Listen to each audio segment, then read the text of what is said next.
యుద్ధంలో గెలవాలంటే మన బలం తెలిస్తే సరిపోదు. మన ప్రత్యర్థుల బలం, బలగాలు తెలియాలి. వారిని ఎప్పుడు, ఎక్కడ, ఎలా కొడితే విజయం వరిస్తుందో అర్థం చేసుకోవాలి. ఆ దెబ్బ తీవ్రత తెలిసేలోపే ప్రత్యర్థి పతనం ఖాయమైపోవాలి. పాలిటిక్స్ కూడా అంతే. తప్పక గెలవాల్సిన చోట పక్కా వ్యూహాలు, పర్ఫెక్ట్ ప్లాన్లు అమల్లో పెడితేనే ఫలితం పాజిటివ్గా వస్తుంది. మన టైమింగ్ పక్కాగా ఉంటే ప్రత్యర్థులకు బ్యాడ్ టైం స్టార్ట్ అయినట్టే. ఇలాంటి వ్యూహాలు, టైమింగ్లో కమలం పార్టీ అగ్రనేతల తర్వాతే ఎవరైనా. మోడీ, అమిత్ షా సీన్లోకి దిగితే సొంత బలాల కంటే ప్రత్యర్థి బలహీనతలపైనే ఫోకస్ చేస్తారు. వ్యూహాలు చేయడమే కాదు, వాటిని రైట్ టైంలో పర్ఫెక్ట్ టైమింగ్తో ఎగ్జిక్యూట్ చేస్తారు. ప్రస్తుతం బెంగాల్లో అచ్చంగా ఆ టైమింగే కనిపిస్తోంది. టీఎంసీ అధినేత్రి ఫోకస్ అంతా ఎన్నికల కమిషన్ సర్పై ఉన్న సమయంలో సీన్లోకి ఈడీ ఎంటర్ అయింది. ఈ ఎంట్రీ సాక్షాత్తు సీఎంనే పరుగులు పెట్టించింది. వెస్ట్ బెంగాల్ అసెంబ్లీ ఎన్నికల సంగ్రామానికి ఇదే ఆరంభం. 2026 జనవరి 8 ఈ డేటును టీఎంసీ అధినేత్రి ఖచ్చితంగా మార్క్ చేసి పెట్టుకుంటారు. ఎన్నికల్లో గెలిస్తే ఈడీ, మోడీని ఢీకొట్టగలిగాను కాబట్టే ఈ గెలుపు అని ప్రకటించుకోవచ్చు. ఓడితే ఈడీ, మోడీ కుట్రే కారణమని ఆరోపించవచ్చు. ఎందుకంటే ఆ రోజు జరిగినవి సాధారణ పరిణామాలు కావు. ఈసీ స్పెషల్ ఇంటెన్సివ్ రివిజన్ మంటలు చల్లారకముందే ఈడీ సీన్లోకి దిగింది. పశ్చిమ బెంగాల్లో వెలుగులోకి వచ్చిన బొగ్గు కుంభకోణానికి సంబంధించి ఐపాక్ కార్యాలయం, సంస్థ కో-ఫౌండర్, డైరెక్టర్ ప్రతీక్ జైన్ నివాసంలో ఈడీ అధికారులు పెద్ద ఎత్తున సోదాలు నిర్వహించారు. ఈ వ్యవహారం వెలుగులోకి రాగానే మమతా బెనర్జీ ఆగమేఘాల మీద అక్కడికి చేరుకున్నారు. పార్టీ ఐటీ సెల్ చీఫ్గా ఉన్న జైన్ను మోడీ సర్కార్ వాంటెడ్గానే టార్గెట్ చేసుకుందని విరుచుకుపడ్డారు. ఈడీ వర్గాల ఎదుటే నిరసన తెలిపారు. కానీ ఈడీ పాయింట్ ఆఫ్ వ్యూలో ఇది రొటీన్గా జరిపే దర్యాప్తులో భాగం. మమత దృష్టిలో మాత్రం అసెంబ్లీ ఎన్నికల్లో తనను ఘోరంగా ఓడించే వ్యూహాత్మక మోడీ, షా ఎత్తుగడ. మరి బీజేపీ కోణంలో చట్టం తన పని తాను చేసుకుపోతుందంతే.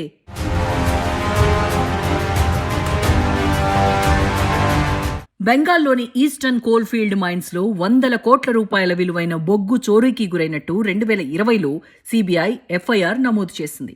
భారీగా నగదు అక్రమ చలామణి జరిగినట్లు తేలటంతో తర్వాత ఈడీ రంగంలోకి దిగింది.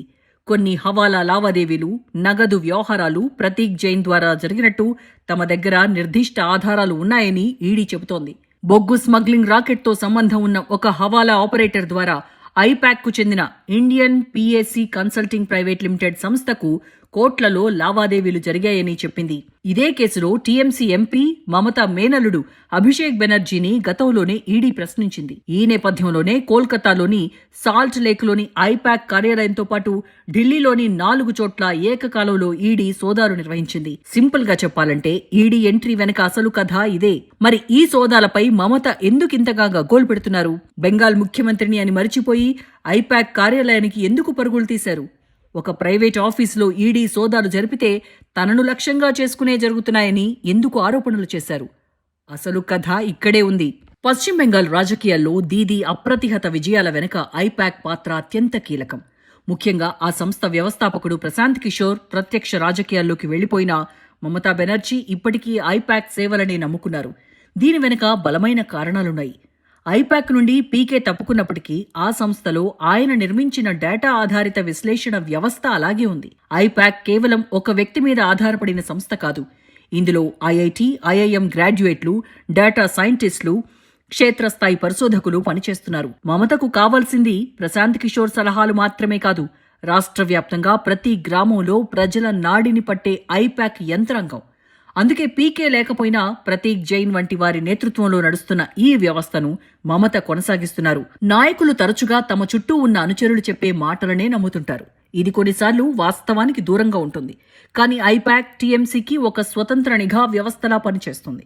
క్షేత్రస్థాయిలో ఎమ్మెల్యేల పనితీరు, ప్రజలు ఏ పథకాలపై అసంతృప్తిగా ఉన్నారు వంటి అంశాలను ఐపాక్ నిష్పాక్షికంగా మమతకు చేరవేస్తుంది. మోడీ, అమిత్ షా వంటి మాస్టర్ మైండ్స్ ను ఎదుర్కోవాలంటే కేవలం రాజకీయ ప్రసంగాలు సరిపోవు. పైగా బీజేపీ వంటి సోషల్ ఇంజనీరింగ్ పై పట్టున్న పార్టీలను ఢీకొట్టాలంటే ఒక పకడ్బందీ ఐటీ సెల్, డిజిటల్ నేరేటివ్ ను రూపొందించాల్సి ఉంటుంది. అది ఐపాక్ వంటి సంస్థలకే సాధ్యం. ప్రత్యర్థుల విమర్శలను తిప్పికొట్టడం, సర్కార్ మంచిని ప్రజల్లోకి డిజిటల్ రూపంలో తీసుకెళ్లడంలో ఐపాక్ ఆరితేరింది. తాజా ఈడీ దాడుల సమయంలో కూడా మమతా బెనర్జీ తమ వ్యూహాలను దొంగిలించడానికి మోడీ సర్కార్ ప్రయత్నిస్తోందని చేసిన ప్రకటన ఐపాక్ రూపొందించే రాజకీయ వ్యూహాలకు ఆమె ఇస్తున్న ఇంపార్టెన్స్ ఏంటో చెప్పక్కనే చెబుతుంది. ఐపాక్ కార్యాలయంలో ఈడీ సోదాలు జరుగుతున్న సమయంలో డీజీపీని వెంటబెట్టుకుని మరీ ఎక్కడో 11వ అంతస్తులో ఉన్న ఆఫీసులోకి దూసుకెళ్లారు మమత. వెళ్లడమే కాదు, ఈడీ అధికారులను దబాయించి మరీ కొన్ని కీలక డాక్యుమెంట్లు, హార్డ్ డిస్క్లను తన వెంట తెచ్చుకున్నారు. అందులో తమ పార్టీ అభ్యర్థుల కీలక సమాచారంతో పాటు అసెంబ్లీ ఎన్నికల వ్యూహాలు, విలువైన సమాచారం ఉందని, ఆ సమాచారాన్ని ఈడీ తీసుకుపోయేందుకు ప్రయత్నిస్తోందని ఆరోపించారు. ఆ సమాచారాన్ని తాము పోగొట్టుకుంటే మళ్లీ సేకరించుకునేలోగా ఎన్నికలు అయిపోతాయన్నారు. చాలా వరకు సమాచారాన్ని అధికారులు కాపీ చేసుకున్నారని ఆరోపించారు. కానీ ఇక్కడే మమత ఓ తప్పు చేశారు. ఆ తప్పే కమలనాథులకు అస్త్రంగా మారబోతోందిప్పుడు.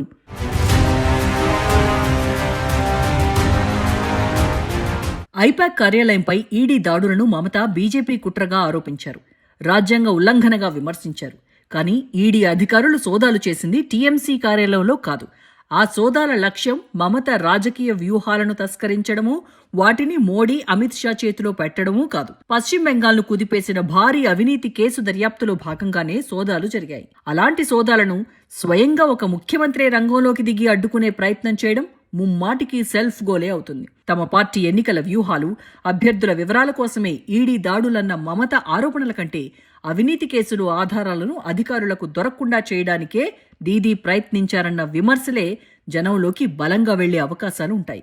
ముఖ్యంగా ఈడీ వ్యవహారాన్ని రాజ్యాంగ ఉల్లంఘనగా విమర్శించిన మమతా బెనర్జీ వారి దర్యాప్తును అడ్డుకునే ప్రయత్నం చేయడం ద్వారా రాజ్యాంగ ఉల్లంఘనకు పాల్పడినట్లయింది. కేంద్ర దర్యాప్తు సంస్థల విషయంలో మూకుమ్మడిగా బీజేపీపై దాడి చేసే కాంగ్రెస్ కూడా ఇప్పుడు దీదీనే టార్గెట్ చేస్తోందంటే దానికి కారణం టీఎంసీ చీఫ్ వేసిన తప్పటడుగే. ఈడీ దాడులు జరుగుతున్న సమయంలో కమిషనర్ను వెంటబెట్టుకుని ఐపాక్ కార్యాలయానికి ఎందుకెళ్లాల్సి వచ్చిందని కాంగ్రెస్ వెస్ట్ బెంగాల్ అధ్యక్షుడు శుభాంకర్ సర్కార్ ప్రశ్నించాడు. ఒక కార్పొరేట్ సంస్థలో సోదాలు జరిగితే మమతకు ఉలికిపాటు ఎందుకని హస్తం సీనియర్ నేత అధీర్ రంజన్ చౌదరి ప్రశ్నించారు. బెంగాల్ విపక్షాలే ఈ రేంజ్లో విరుచుకుపడితే కేంద్రంలో అధికారంలో ఉన్న కమలం పార్టీ ఎందుకు సైలెంట్గా ఉంటుంది? ఆ పార్టీ బెంగాల్ చీఫ్ సువేందు అధికారి మమతా బెనర్జీపై కేసులు పెట్టాలని ఈడీ అధికారులను డిమాండ్ చేశారు. ఒక రకంగా ఈ వ్యవహారంలో బీజేపీ ఎదురుదాడి ఆరంభం మాత్రమే. ఎందుకంటే మరో వారం రోజుల్లో మోడీ బెంగాల్ బ్యాటిల్లోకి ఎంటర్ అవ్వబోతున్నారు.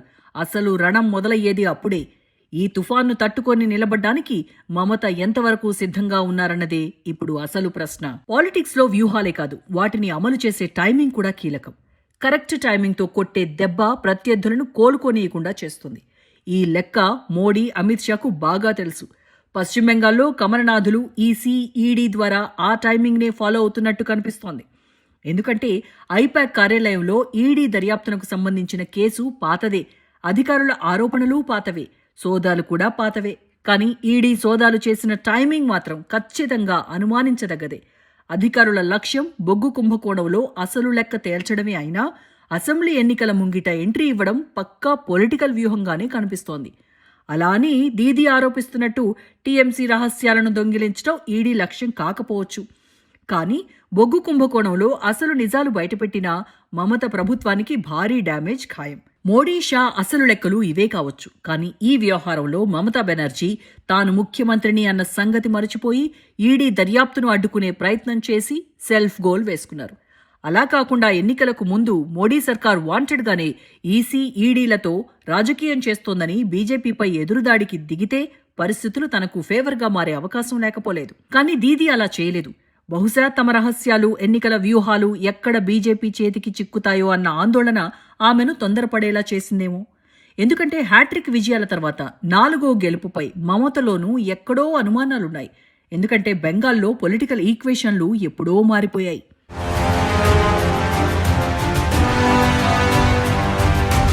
బెంగాల్లో దీదీకి తిరుగులేదు.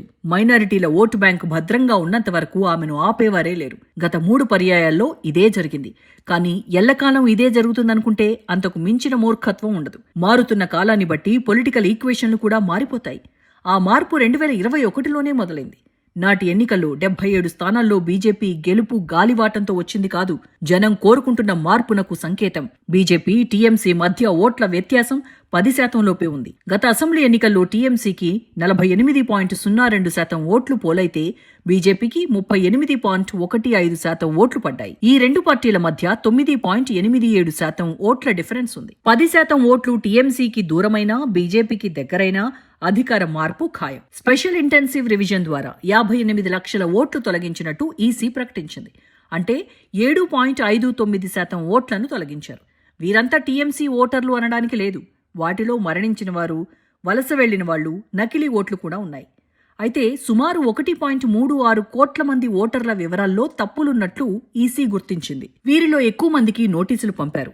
ఇందులో మైనారిటీలు, ఎస్సీ, ఎస్టీలు ఎక్కువగా ఉన్నారని మమతా బెనర్జీ ఆరోపిస్తున్నారు. అదే నిజమైతే మైనారిటీ ఓటు బ్యాంకు బీటలు వారినట్టే. ఇది సరిపోదన్నట్టుగా టీఎంసీ నుంచి సస్పెండ్ అయిన ఎమ్మెల్యే హుమాయూన్ కబీర్ కొత్త కుంపటి ప్రకటించారు. సో టీఎంసీ ముస్లిం ఓటు బ్యాంకు చీలిపోయే అవకాశాలే అధికంగా ఉన్నాయి. ఈ లెక్కలే మమతను ఆందోళనకు గురిచేస్తున్నాయి. ఇలాంటి సమయంలో ఈడీ ఎంట్రీ టీఎంసీ అధినేత్రిని మరింత ఉక్కిరిబిక్కిరి చేస్తోంది. 15 ఏళ్ల పాలనపై ఉన్న వ్యతిరేకత ఓటమి సిగ్నల్స్ పంపిస్తోంది. మమత 2011 నుంచి పశ్చిమ బెంగాల్ ముఖ్యమంత్రిగా కొనసాగుతున్నారు. 15 సంవత్సరాల పాటు పవర్లో ఉన్నప్పుడు సాధారణంగానే వ్యతిరేకత ఉంటుంది. పైగా గత 3 ఏళ్ల కాలంలో దీదీ వేసే ప్రతి అడుగు ప్రజల ఆలోచనను మార్చేదిగానే ఉంటోంది. ముఖ్యంగా టీఎంసీ మైనారిటీలకే అనుకూలం అన్న ధోరణి ఇతర ఓటర్లలో బలపడింది. సందేశ్ ఖాళీ, ఆర్జీకర్ మెడికల్ కళాశాలలో జూనియర్ వైద్యురాలి రేప్ అండ్ మర్డర్, ఆ 2 ఘటనల్లో నిందితులను తప్పించేందుకు జరిగిన ప్రయత్నాలు మమతా బెనర్జీని మరో కోణంలో చూసేలా చేశాయి. ఈ అన్ని అంశాలను బీజేపీ తన అస్త్రాలుగా మలుచుకోవడంలో విజయం సాధించింది.